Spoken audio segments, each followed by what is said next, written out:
अस्सलामु अलैकुम वरहमतुल्लाहि ताला बरकातुहू। उम्मीद करते मेरे माँ बहन भाई बहन जितने भी हो तमाम अहबाब खैर आफियत से होंगे। जिसकी जो परेशानी हो सबकी परेशानी को दूर अता फरमाए। जो भी नाज़रीन दुआ के लिए हाथ उठाते हों और नमाज़ों में दुआ करते हों उनसे मेरी गुजारिश है मुझ गुनाहगार को भी अपनी दुआ में ज़रूर शामिल कर लिया करें।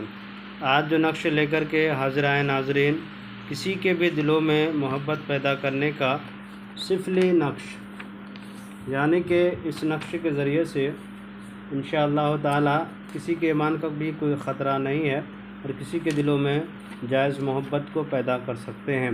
अगर नाजायज़ तरीके से करते हैं तो उसके ज़िम्मेदार नाज़रीन आप खुद हैं। करना क्या है कि मैं बहुत ही छोटा सा नक्श लेकर के आया हूँ। इस तरह से एक बॉक्स बनाना है और इसका टाइमिंग कभी भी और किसी वक्त में भी आप इस नक्श को लिख सकते हैं। इसका कोई टाइम या कोई वक्त मुकर्रर नहीं है।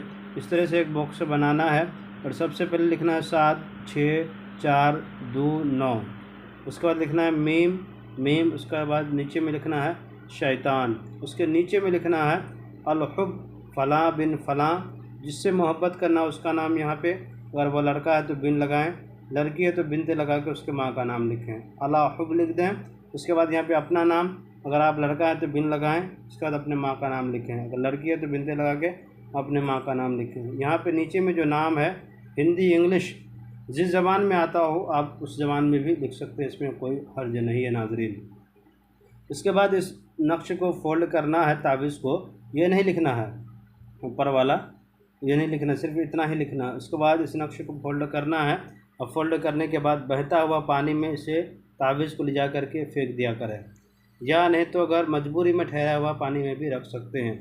यह था नाज़रीन नक्श, सिफली नक्श। इसमें कोई ईमान का ख़तरा नहीं है। मेरे चैनल को लाइक सब्सक्राइब कर दें, ज़रूरतमंदों को शेयर कर दें। खुदा हाफिज़।